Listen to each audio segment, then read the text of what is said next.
Il existe une erreur que presque tout le monde commet. Une erreur si discrète que la plupart des personnes ne réalisent même pas qu'elles sont en train de la faire.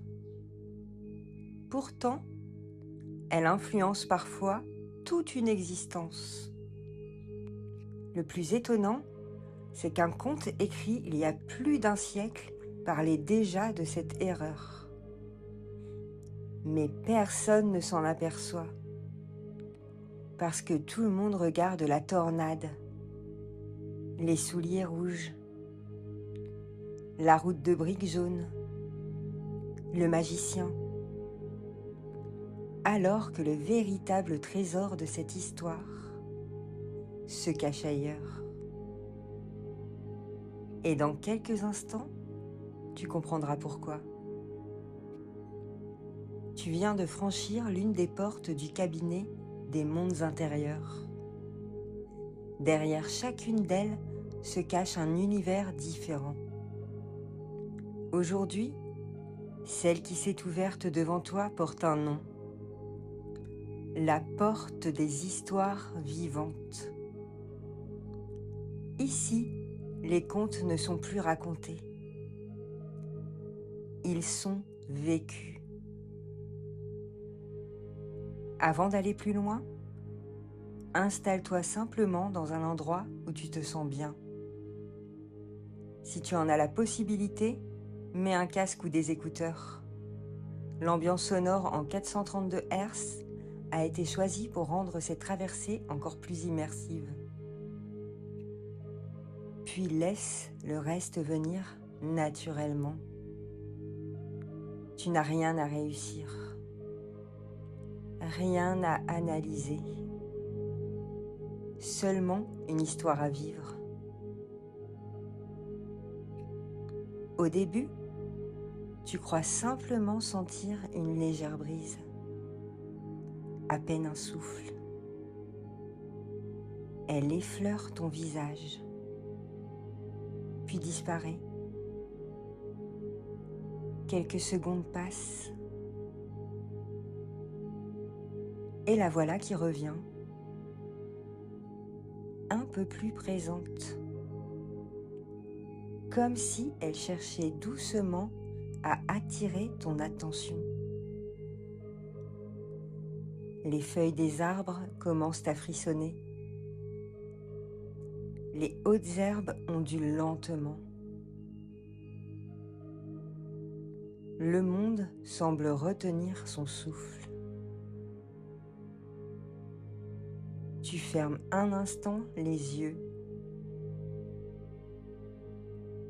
Le vent ne ressemble à aucun de ceux que tu as connus.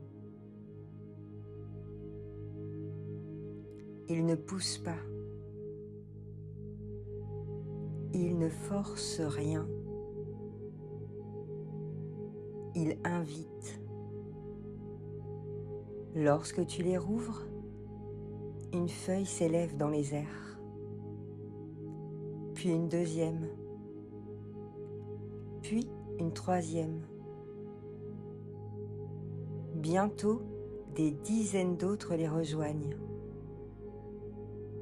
Des pétales dorés apparaissent à leur tour, puis de minuscules éclats de lumière.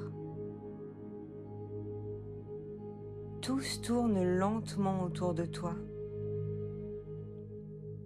Ils dessinent une immense spirale. Le mouvement est magnifique,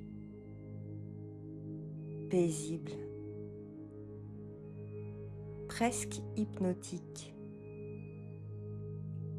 Tu pourrais avoir peur. Pourtant, une étrange sensation t'envahit. Comme si ce vent savait exactement où il allait.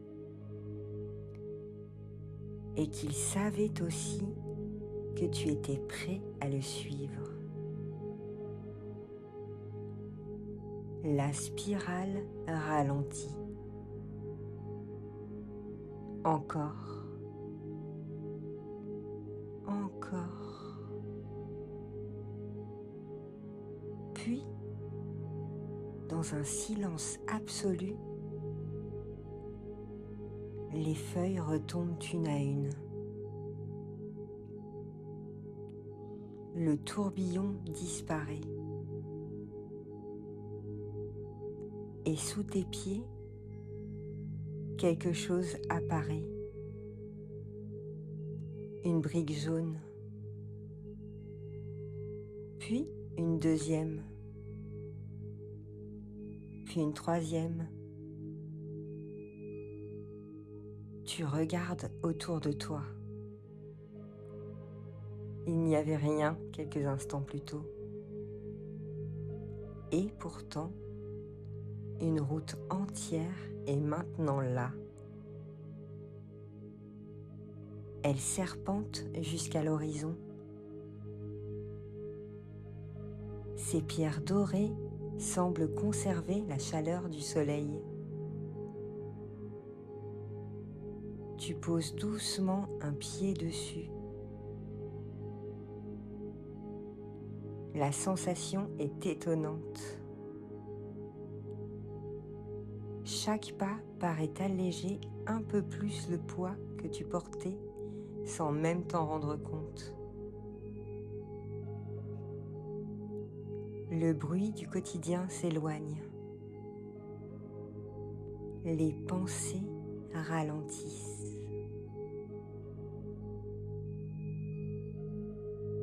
Le silence devient un compagnon. Puis,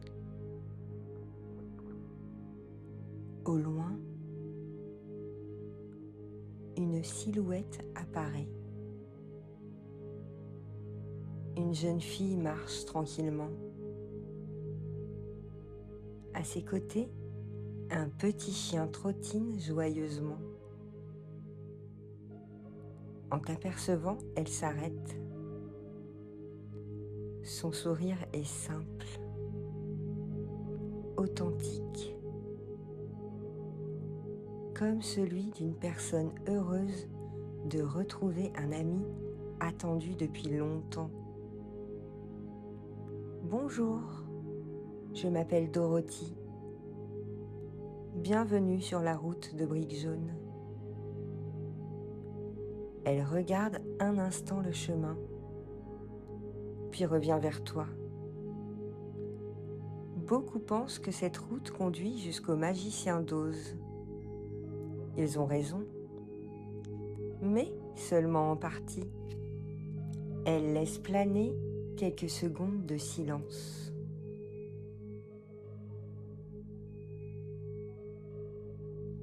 Puis ajoute avec douceur: les plus beaux voyages ne nous conduisent jamais seulement vers un lieu. Ils nous conduisent vers une nouvelle façon de nous regarder. Elle tend la main. Viens, le voyage ne fait que commencer. Et je crois que les premiers compagnons que nous allons rencontrer ont, eux aussi, quelque chose à te rappeler. Le vent souffle une dernière fois, très doucement, comme une bénédiction. Puis il s'apaise. Ensemble, vous commencez à marcher sur la route de briques jaunes. Et sans encore le savoir, la première réponse est déjà en train de se mettre en chemin vers toi.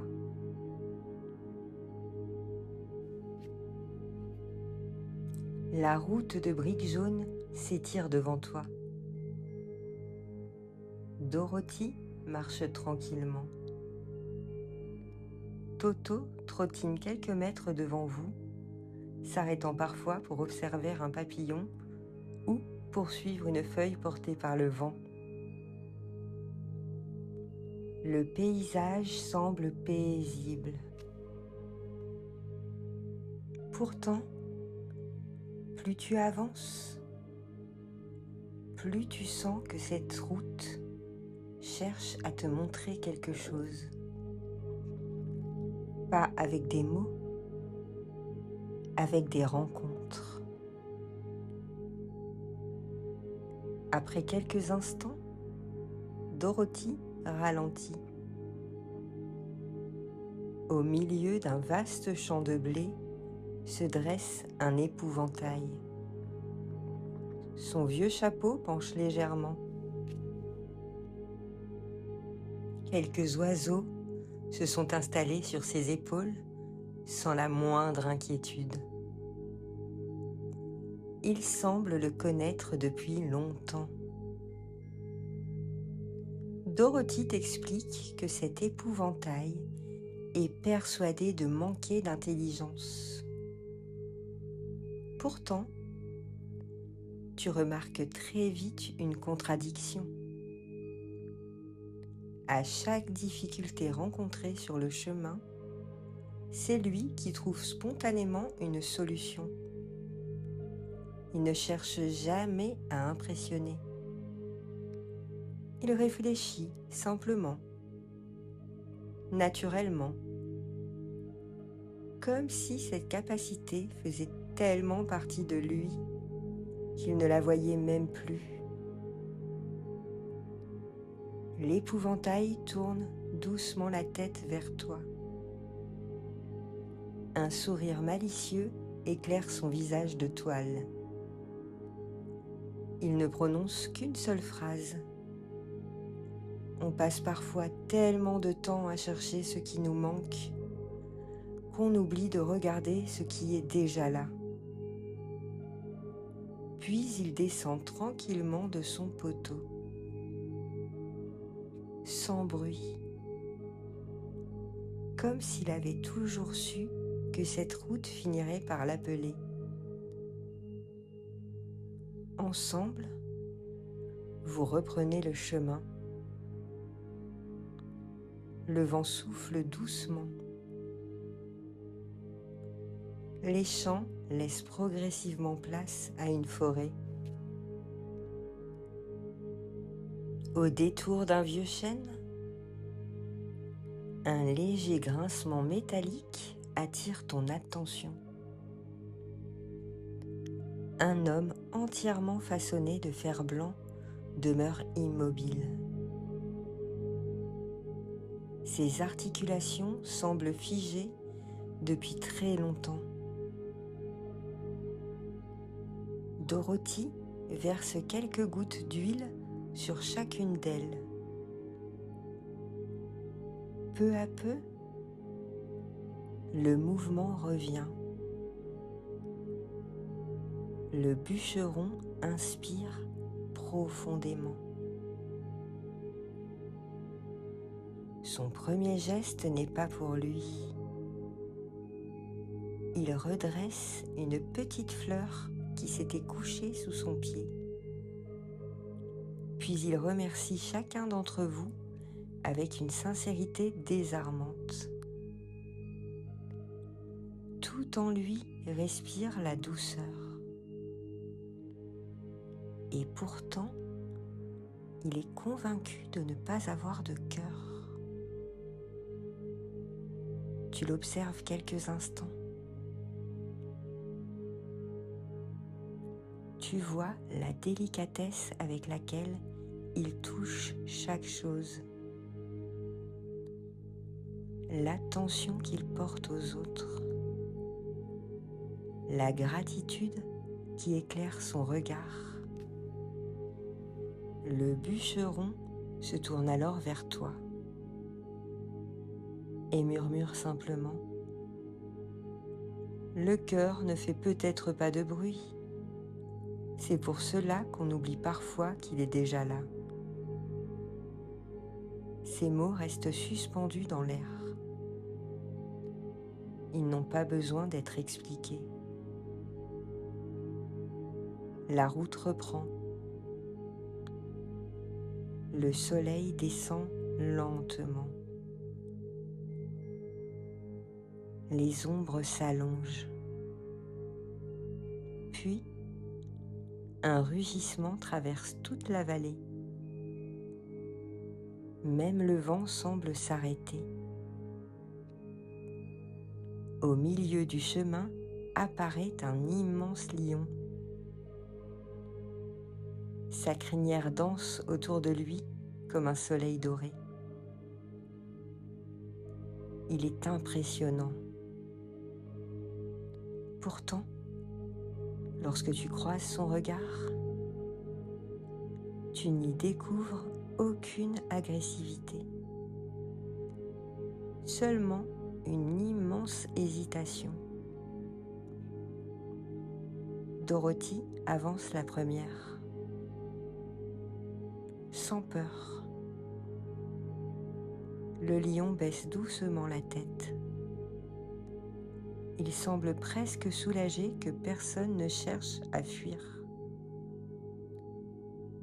Tu comprends alors quelque chose.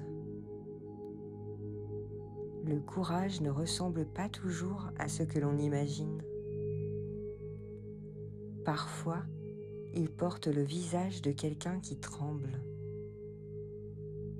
mais qui avance malgré tout. Le lion t'adresse un sourire discret, puis il partage une seule pensée. Le courage ne consiste pas à ne plus avoir peur, mais à décider que quelque chose est plus important que cette peur. Le silence revient. Un silence différent. Comme si chaque compagnon venait de déposer une pièce d'un même puzzle. Tu repenses au début du voyage, à cette mystérieuse erreur dont parlait le conte. Pour l'instant, personne ne t'a encore donné la réponse. Et pourtant, quelque chose commence doucement à se dessiner. Une intuition, une sensation, comme si chacun de ceux que tu rencontres poursuivait une qualité qu'il possédait déjà depuis le premier jour. Dorothy s'arrête. Au loin, une immense forêt se découpe sous la lumière du soir. Le vent change de direction. L'air devient plus frais, plus mystérieux. Elle observe les arbres quelques instants.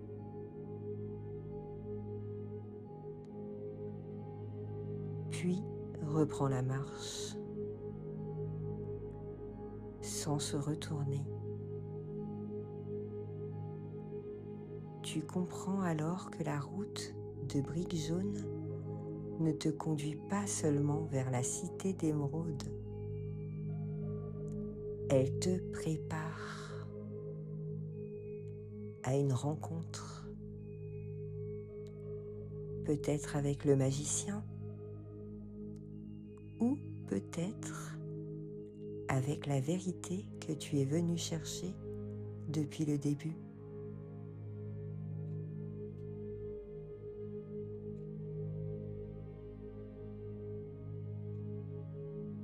La forêt s'ouvre devant vous. Ces arbres sont immenses. Leurs branches s'entrelacent si haut qu'elles semblent soutenir le ciel. La lumière y pénètre par endroits, dessinant sur le sol des taches dorées qui bougent doucement au rythme du vent. Tout est calme, presque trop calme. Pourtant, tu ne ressens pas la peur. Seulement cette étrange sensation que quelque chose t'observe. Pas avec hostilité, avec curiosité. Comme si cette forêt voulait simplement savoir quel voyageur tu étais. Dorothy continue d'avancer. Son pas ne ralentit jamais. Elle connaît cette route. Elle sait que certaines peurs disparaissent dès qu'on cesse de leur tourner autour. Au fil du chemin, les arbres deviennent moins nombreux. La lumière revient. Et, soudain, elle apparaît au loin. La cité d'émeraude. Ses tours scintillent sous le soleil. Elles semblent faites de verre, de cristal et de lumière. Pendant un instant, tu comprends pourquoi tant de voyageurs rêvent d'y entrer. Elle paraît contenir toutes les réponses, tous les espoirs, toutes les promesses. L'épouvantail s'arrête pour l'observer. Le bûcheron aussi. Le lion laisse s'échapper un souffle d'admiration. Chacun imagine déjà ce qu'il demandera au magicien. Toi aussi. Tu te surprends à penser à cette mystérieuse erreur évoquée au début du voyage. Peut-être que le magicien te donnera enfin la réponse. Peut-être sait-il ce que personne ne sait. Vous franchissez les grandes portes de la cité. Tout y est magnifique. Les rues brillent. Les bâtiments semblent irréels. Les habitants avancent avec le sourire. Comme si vivre ici suffisait à faire disparaître tous les doutes. Dorothy vous conduit jusqu'à un immense palais. Ses portes s'ouvrent lentement. À l'intérieur,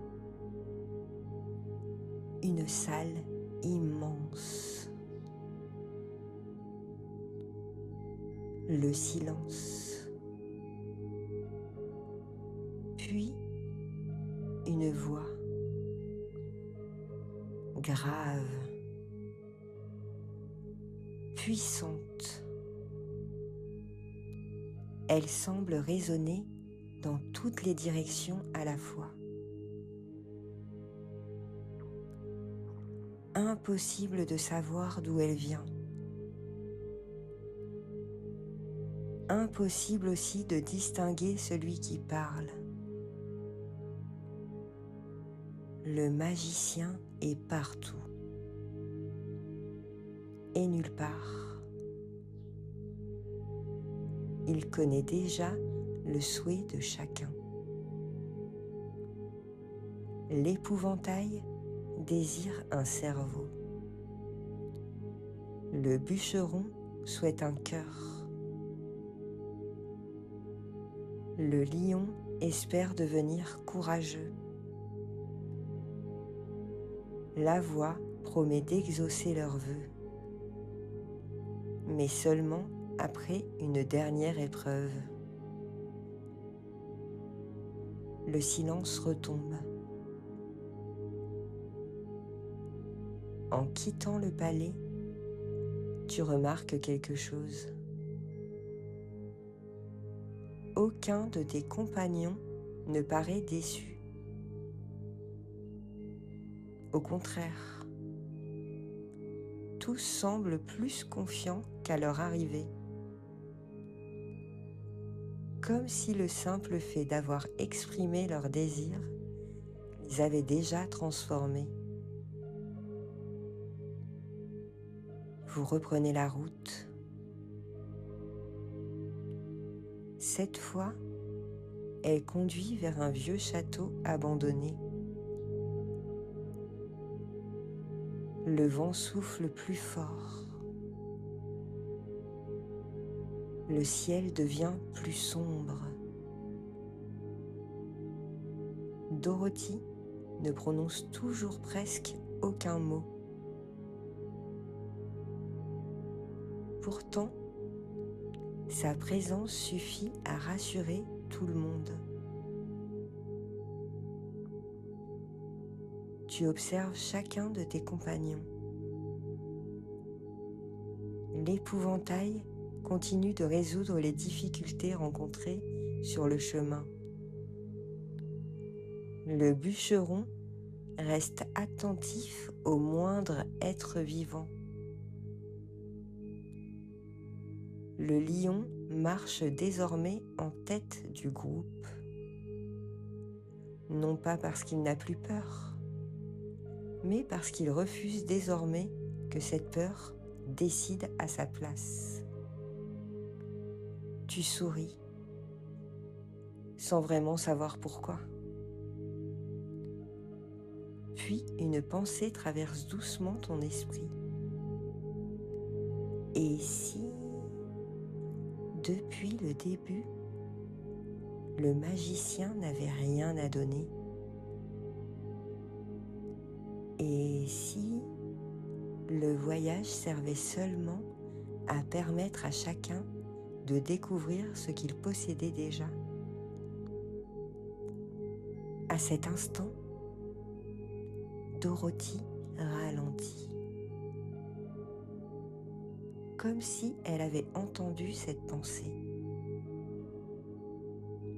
Elle se tourne vers toi. Son sourire est paisible. Elle prononce une seule phrase.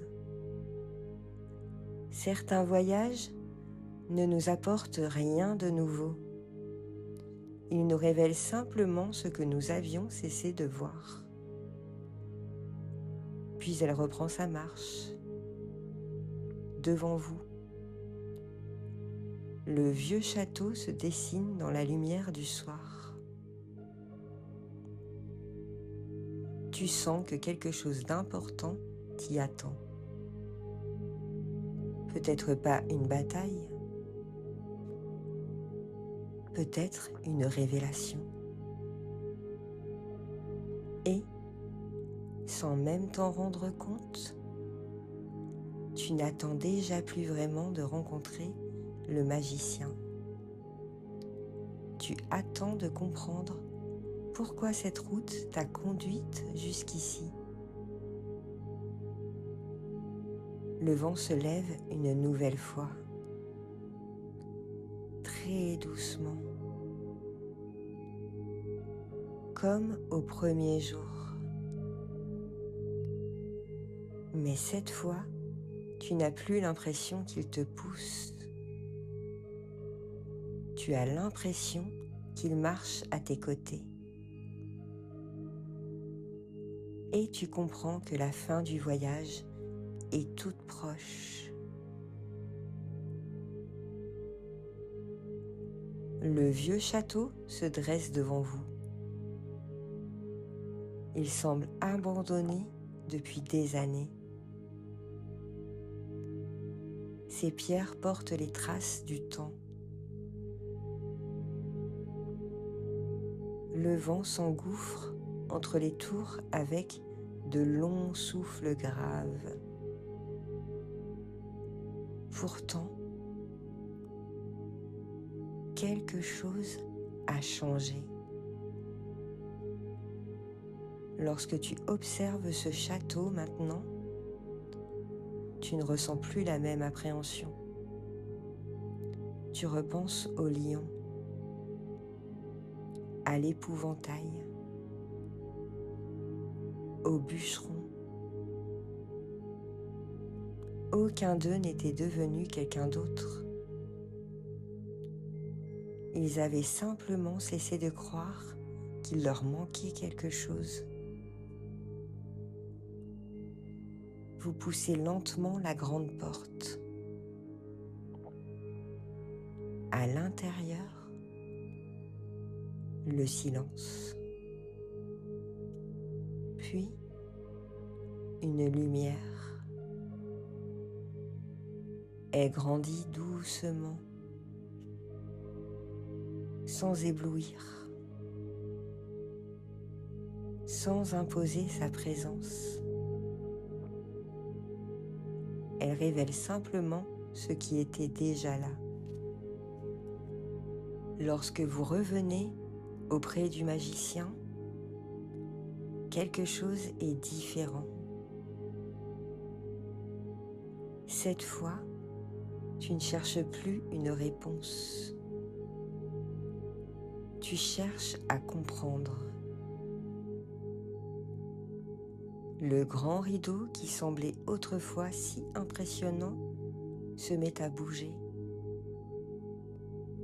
très légèrement. Le vent s'y engouffre.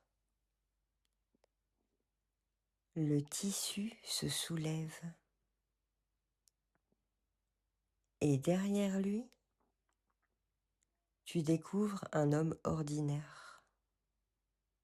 ni géant, ni sorcier, ni être tout-puissant, simplement un homme. Le magicien baisse les yeux avec un sourire presque gêné, comme s'il était soulagé que son secret ne soit plus un secret. Il n'avait jamais eu le pouvoir de donner un cerveau, ni un cœur, ni le courage, parce que personne ne peut offrir à quelqu'un ce qu'il possède déjà. Le silence remplit la pièce.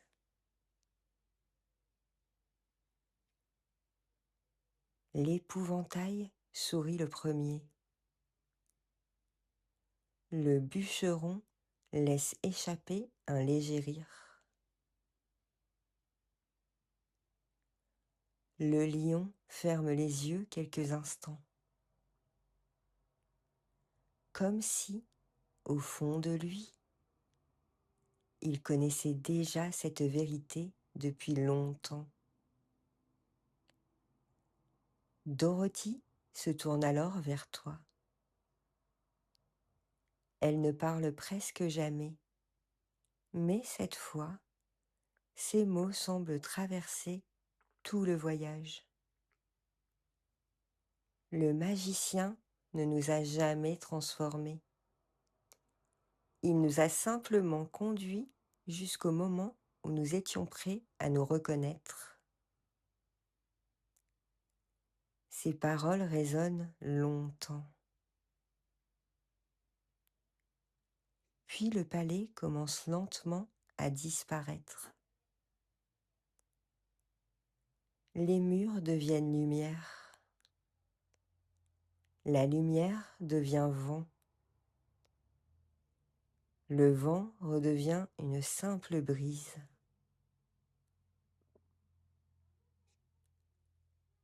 La route de briques jaunes apparaît une dernière fois sous tes pieds. Tu la regardes autrement. Tu comprends soudain que ce n'était pas seulement une route. C'était un miroir.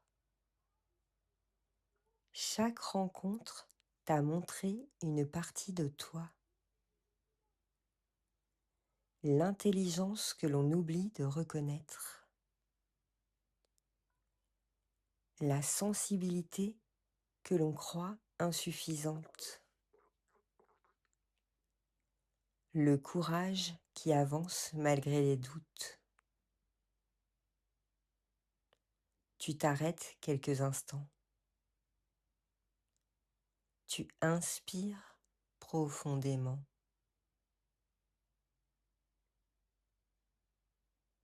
Le vent caresse une dernière fois ton visage. Puis, le paysage commence doucement à s'effacer. Les briques jaunes deviennent des éclats de lumière. Les collines disparaissent. Le ciel retrouve peu à peu les couleurs de ton propre monde. Tu viens de franchir le seuil du cabinet des mondes intérieurs. La porte des histoires vivantes se referme lentement derrière toi. Dans le silence, la voix du cabinet t'accompagne une dernière fois. Chaque porte du cabinet ouvre un monde différent. Mais les véritables voyages ne s'arrêtent jamais lorsque la porte se referme.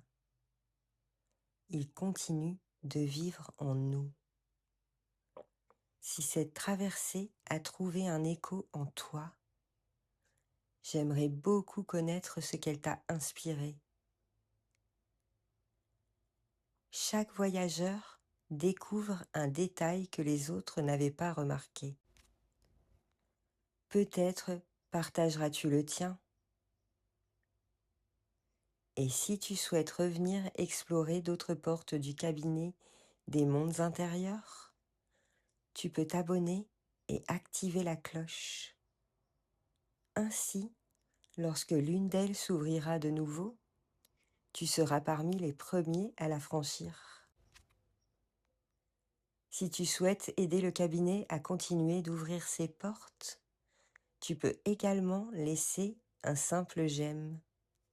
C'est une manière discrète, mais précieuse, d'aider d'autres voyageurs à découvrir ces mondes. Et si une personne te vient à l'esprit en écoutant ces derniers mots, quelqu'un qui aurait peut-être besoin d'un peu de poésie, de calme ou d'émerveillement, tu peux aussi lui partager cette porte. Peut-être était-elle destinée à la franchir.